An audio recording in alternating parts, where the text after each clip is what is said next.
Everyone, আসসালামু আলাইকুম। সকলে কেমন আছো? আশা করছি যে তোমরা সকলে অনেক বেশি ভালো আছো এবং সুস্থ আছো। তো আল্লাহর অশেষ রহমতে আমরা অনেক বেশি ভালো আছি এবং সুস্থ আছি। তো সবাইকে জানাচ্ছি শুভ সকাল এবং গুড মর্নিং। তো এই যে সকাল থেকে ভিডিওটা স্টার্ট করেছি আর এখন কিন্তু বাজতে চলেছে ওই সকাল 6টা। তো এত গরমের মধ্যে না বিছানায় আর শুয়ে থাকার ইচ্ছে করে না, মনে হয় যে 5টার দিকেই উঠে পড়ি। তবে হচ্ছে অত সকালবেলা উঠে আমার সেরকম কোনো কাজের চাপ নেই, তো সেই ক্ষেত্রে আর কি অত সকালবেলা ওঠা হয় না।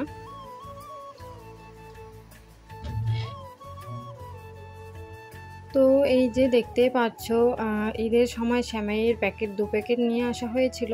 তো 1 প্যাকেট তো রান্না করে খাওয়া হয়ে গিয়েছে ঈদের দিনে, আর 1 প্যাকেট রয়ে গিয়েছিল। তো ভাবছিলাম যে ওটাকে হচ্ছে কবে আর কি বানাবো। তো এই যে যেই ভাববা সেই কাজ। তো আজকে সকালবেলা ভাবতে মনে পড়লো যে ওই যে সেমাইয়ের প্যাকেটটা রয়েছে, তাহলে সেটা দিয়ে আজকে সকালবেলা নাস্তাটা করা যাক।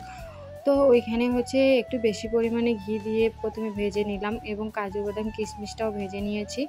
তার সঙ্গে এখন এই যে দুধ দিয়ে দিলাম, আর দুধটা একটু হালকা ফুটতেই আমি দিয়ে দিলাম এখানে পরিমাণ মতো চিনি। আর এখন দিয়ে দিচ্ছি সেমাইটা। তো এটা হচ্ছে লাচ্চা সেমাই না, তবে হচ্ছে একদম চিকন সেমাইটা খেতে বেশ ভালো লাগে। ঈদের দিন যেহেতু বানিয়েছিলাম তাই বলতে পারলাম। তো যাই হোক বন্ধুরা, দেখতেই পাচ্ছ এখানে সেমাইটা কিন্তু হয়ে গিয়েছে। আর এখন হচ্ছে বাটিতে করে নিয়ে নিচ্ছি 3 জনের জন্যে, কারণ হচ্ছে এখন সকালবেলা 3 জনে একসঙ্গে আর কি নাস্তাটা করে নেব। তো সকালবেলা নাস্তা সেরে নিয়ে আমি হচ্ছে চলে আসলাম বিছানাটা ঠিক করার জন্য আর কি। কারণটা হচ্ছে এত রোদ উঠেছে বাইরে যে কি বলবো, আর আগে বিছানাটাই ঠিক করে নেব, তারপর ধীরে ধীরে সমস্ত কাজগুলো করে নেব। গরমের জ্বালায় মনে হয় আর পাচ্ছি না, সত্যি কথা যেটা। তো বেড কভারটা অনেকটা বেশি নোংরা হয়ে গিয়েছিল, কয়েকদিন ধরে ভাবছিলাম যে উঠাবো। তো এই যে আজকে ফাইনালি উঠেও ফেললাম। কারণটা হচ্ছে বেড কভার একটু বেশি নোংরা হলে আমার একদম যেন ভালো লাগে না। তো আর এই বেড কভারগুলো গরমের দিন বিছাতে কিন্তু অনেক আরাম এবং শুয়েও অনেক আরাম আছে। তবে হচ্ছে একটা ব্যাপার, যেটা মানে বেড কভারগুলো ধুইতে কিন্তু একদম 12টা বেজে যায়। কারণ সুতির বেড কভারগুলো তোমরা তো জানোই, মানে নোংরাটা বসে গেলে না উঠতে চায় না, আর হচ্ছে মানে ধুইতে গেলে অনেকটা কিন্তু ভারীও হয়ে যায়। আর যেটা হচ্ছে তোমার কোরিয়ানে বেড কভার, সেটা কিন্তু একটুখানি সার্ফ দিয়ে হচ্ছে এসে করে দিলেই কিন্তু হয়ে যায়। তো যাই হোক, আমি হচ্ছে বেড কভারটা উঠিয়ে নিয়ে এই যে হলুদ কালারের আমার পছন্দের বেড কভারটা বিছিয়ে দিলাম। আর ঈদের আগে যে বেড কভারটা নিয়েছি সেটা তো আমি ভয়ে বিছাতে পারি না, কারণ সাদা কালার। আর আমার ছেলে যেহেতু মানে বর্তমান ছুটিতে রয়েছে, তো সেজন্য আর কি বলতে গেলে মানে ওটা বিছাই না, কারণ সে বাইরে খেলাধুলো করে আর এসে হচ্ছে এমনি বিছানাতে উঠে পড়ে। তো আর একটা খুশির খবর বলছি যে আমার ছেলে হচ্ছে পাশ করেছে পরীক্ষাতে, তো রেজাল্ট দিয়েছে। এই ভিডিওতেই তোমাদের সঙ্গে আর কি শেয়ার করেছিলাম তার স্কুলের কিছু পার্ট। তো এই যে সকালবেলা কিন্তু সেই ক্ষেত্রে আমি অনেক তাড়াহুড়ো করে ঘরের কাজগুলো করে নিচ্ছিলাম, তো দেখতেই পাচ্ছ তোমরা। তো গরিব সংসারে বিলাসিতা না করে এভাবে সকাল থেকে এই সমস্ত কাজ একা হাতেই সেরে নিয়ে চলে যাব ছেলের স্কুলে। কারণ হচ্ছে দেখো, আমরা চাইলেও কাজের লোক রাখতে পারি না, এবং হচ্ছে আমরা যদি অনেকটা ক্লান্ত হয়ে পড়ি তারপরেও সেটা কখনো সম্ভব না আমাদের ক্ষেত্রে। ওই যে কথায় আছে, চাইলেও সেটা কখনোই করতে পারবো না। তো সেই হচ্ছে কথা। তো সেজন্যই নিজের কাজ নিজেকেই একটু মানে বুদ্ধি করে নিতে হবে। যেহেতু ছেলের স্কুলে যাব, তো সেজন্যই সকাল সকালে উঠেও পড়েছিলাম। কারণ হচ্ছে 9টা 20 মিনিটে ছেলের স্কুলে পৌঁছাতে হবে।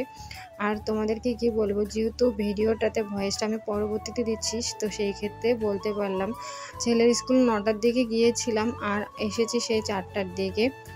আর একদম মানে রান্না বান্না কিছু করে রেখে যাইনি সকালবেলা, শুধু ওই যে সকালবেলা একটুখানি মানে হালকা পাতলা নাস্তা করে কিন্তু চলে গিয়েছিলাম। তো যাই হোক, কিছু করার নেই, কারণ গিয়েছিলাম, আসার ওরকম দেরি হয়ে গিয়েছে, তো আর সেটার মধ্যে কিছু করার নেই আমার। তো তারপর কিন্তু দেখতেই পাচ্ছ কাপড়গুলো সুন্দর করে ভাঁজ করে নিলাম। নেওয়ার পর এখানে হচ্ছে দুধের যে পাতিলটা রয়েছে, দুধ শেষ হয়ে গিয়েছিল, তো পাতিলটা আমি হচ্ছে সুন্দর করে এখন ওই ব্ল্যাক সাবান দিয়ে ঘষে নিচ্ছিলাম। আর এই ব্ল্যাক সাবান দিয়ে যদি দস্তার ভাড়াগুলো পরিষ্কার করো, এতটা বেশি পরিষ্কার হয় যে কি বলবো, নতুনের মতো চকচক করে। তো আমি হচ্ছে ব্ল্যাক সাবানটা ওই দস্তার ভাড়ার ক্ষেত্রেই ব্যবহার করে থাকি। তো দেখতেই পাচ্ছ কত সুন্দর পাতিলটা হয়ে গেল। আর আমার এই পাতিলটা কিন্তু ভিতরে একদম পড়ে গিয়েছিল, সেটা আমার হাজবেন্ডই কিন্তু আমাকে ঠিক করে দিয়েছে। তো এই যে মাজা ঘষা শেষ করে নিয়েছি, নেওয়ার পর ওইটুকুই তোমাদের সঙ্গে শেয়ার করলাম। তারপর হচ্ছে এখন আর কি বেসিংটা সুন্দর করে ক্লিন করে নিচ্ছিলাম, কারণ বেসিংটা যদি আমি মাজা ঘষার পর ক্লিন না করি তাহলে অনেকটা তেল চিটচিটে হয়ে থাকবে, আর সেটা দেখতে একদম বাজে লাগবে, ভালো লাগবে না আর কি।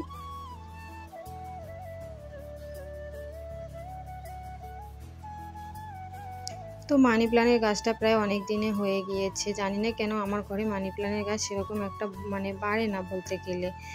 তো যাই হোক, ওটা লাগিয়েছিলাম, তো ধুয়ে ঠুয়ে একটুখানি ভালো করে আর কি রাখলাম আর কি। অনেকদিন ধরে ওটার পানি চেঞ্জ করা হচ্ছিল না, তো ফাইনালি করে নিলাম। আর এই যে দোকানে গিয়েছিলাম তার মাঝখানে একটু সময় বের করে, কারণটা হচ্ছে যেহেতু বাজারঘাট বলতে গেলে আমিই করি, হাজবেন্ড করে না, সে হচ্ছে মাঝে মধ্যেই করে, তা ওই জন্যই আর কি আমি একটু সময় করে চলে গেলাম। কারণ আমি জানি যে স্কুলে গেলে হচ্ছে আসবো কখন সেটা তো কোনো জানা নেই, তো সেজন্যই আর কি। আর আজকে আমার এই মুহূর্তে এত বেশি চোখ ব্যথা করছিল, ভয়েস দিতে পারছিলাম না। তো এই ক্ষেত্রে আমি 2 দিন ধরে ভিডিও দিচ্ছিলাম না। আর হাজবেন্ড হচ্ছে বাড়িতে নেই বলতে গেলে, সে গিয়েছে এক জায়গায়, তো সেজন্যই আর কি মন মেজাজও বেশি একটা ভালো নেই, কারণ সে বাড়িতে না থাকলে একদমই ভালো লাগে না। আর একটা বিষয় যেটা, একদম রান্নাবান্না আমার করতে ভালো লাগে না, খেতেও ভালো লাগে না। তো আমার ছেলে আমাকে গালি করছিল, মা যে তুমি কেন ওরকম রাত্রেবেলা প্রতিদিন না খেয়ে থাকছো, খাচ্ছ না, দিনের মধ্যেও ঠিকঠাকভাবে খাচ্ছ না। তো কি বলো তো বন্ধুরা, একটা মানুষের জন্য রান্নাবান্না করার ইচ্ছে করে না, তারপর হচ্ছে ওই ছেলে রয়েছে বলে মানে খুবই মানে চাপে পড়ে করছি তার জন্য রান্নাবান্না, কিছু করার নেই। তো এখানে হচ্ছে কিছু ওই যে নাস্তার আইটেম নিয়ে এসেছিলাম, পেটিস এবং টোস্ট বিস্কুট এগুলোই আর কি। তো সেগুলোই বয়ামের মধ্যে ভরালাম। আর হচ্ছে ওই যে বড় বয়ামের মধ্যে কিশমিশগুলো ছিল, তো ভাবলাম যেহেতু কিশমিশটা শেষের দিকে, তো সেজন্য আর কি ওই যে ছোট কাচের বয়ামের মধ্যে ভরিয়ে রেখেছি। আর এটার মধ্যে এখন ওই টোস্টের প্যাকেটটা রেখে দেবো আর কি, বার করে টোস্টগুলো।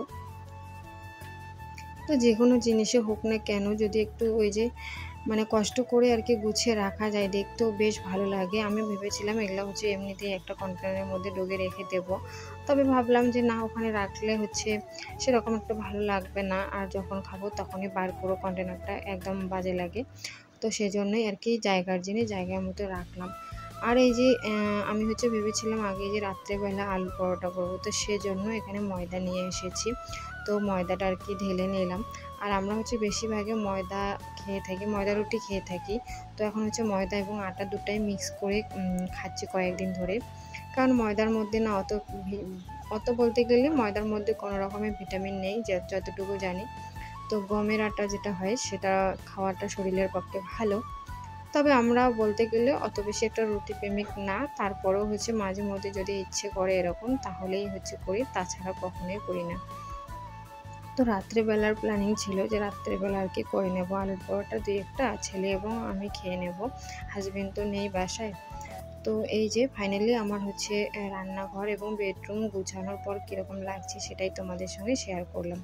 আর রান্নাঘরের একটা জিনিস সরিয়ে দিয়েছি, সেটা হচ্ছে ছোট যে রেকটা ছিল আমার, সেই রেকটা না অনেকদিন হয়ে গিয়েছে। আর যেহেতু চুলার পাশে রেখেছিলাম, কীরকম একটা যেন মানে তেল চিটচিটে এবং জ্বলে গিয়েছিল এক সাইডে, তো সেটা আমি বাথরুমে রেখেছি। তো বাথরুমে রাখাতে আবার বাথরুমের লুকটা অন্যরকম হয়ে গিয়েছে, কারণ বাথরুমে যে ওই যে ছোটো ছোটো যাবতীয় জিনিসগুলো সেগুলো সেই রেকটার মধ্যে রেখেছি না, বেশ ভালো লাগে আর কি দেখতে এখন।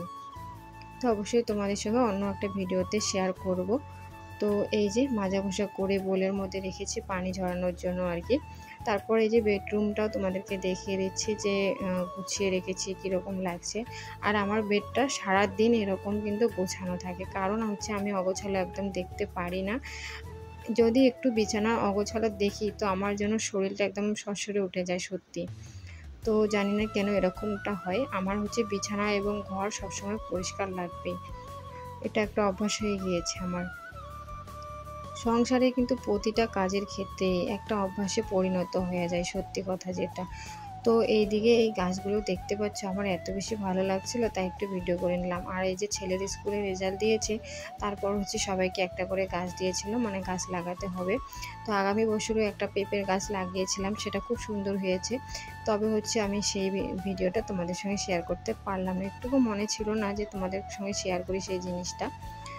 তো যাই হোক, এই যে ছেলেই কিন্তু লাগাচ্ছিল, আমার লাগানোর দরকার ছিল, বলছে ছেলে লাগাবে।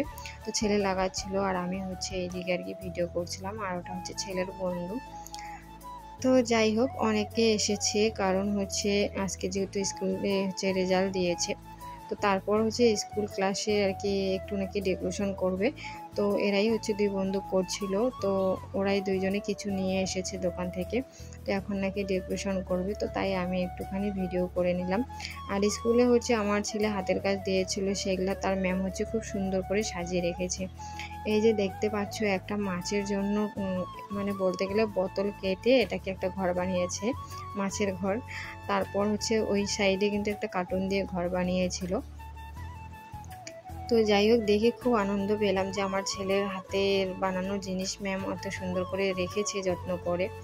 আর আমার ছেলের দিমাগটা ওই যে সব জিনিসের মধ্যে খুব চলে বলতে গেলে। পড়ার দিকে হয়তো একটু কম আছে, তবে হচ্ছে ওই যে এটা ওটা বানানোর দিয়ে মানে ওকে যদি শুধু একবার দেখাও বা বলো, তো সে করে দেবে একদম যেভাবেই হোক। যাই হোক, চলে এসেছিলাম রুমে। আসার পরে এই যে চিকেন পকোড়া করব, তো সেজন্য এখানে চিকেন রেডি করে নিয়েছি। আর অত বেশি একটা তোমাদের সঙ্গে শেয়ারও করলাম না, কারণটা হচ্ছে বন্ধুরা ভিডিওটা অনেক বড় হয়ে যাবে। আর আজকের ভিডিও কালকে দিতে একদমই ভালো লাগে না আমার, কারণ ভয়েস দিতে অনেকটা বেশি অসুবিধা হয়ে যায়।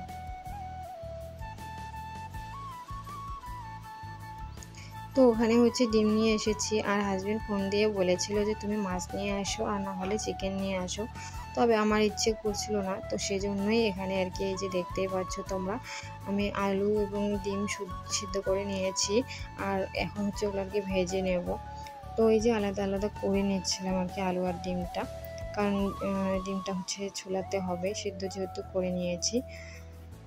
তো ৬টা ডিম আর কি সিদ্ধ করে নিয়েছিলাম, আর দুটো হচ্ছে ছোট সাইজের আলুগুলো আর কি কেটে আর কি ওরকম করে সিদ্ধ করে নিয়েছি। তো তরকারিটা খেতে বেশ ভালো হয়েছিল, তবে পুরোটাই তোমাদের সঙ্গে শেয়ার করলাম না। যাই হোক বন্ধুরা, যারা হচ্ছে দেখতে দেখতে শেষ পর্যায়ে এসে গিয়েছে, একটা লাইক দিও প্লিজ। আর যদি বেশি ভালো লেগে থাকে আমার ভিডিওগুলো, তাহলে কিন্তু চ্যানেলটিকে সাবস্ক্রাইব করে পাশে থেকে যেতে পারো। তো এই যে দেখতে পাচ্ছ, ওইদিকে হচ্ছে ডিমগুলো ভেজে নিয়ে এখন আলুগুলো ভেজে নেবো ওই তেলের মধ্যেই। আর আজকে রান্নাটা হচ্ছে একদম সর্ষের তেল দিয়ে করছিলাম। তো যাই হোক, সবাই ভালো থেকো, আল্লাহ হাফেজ।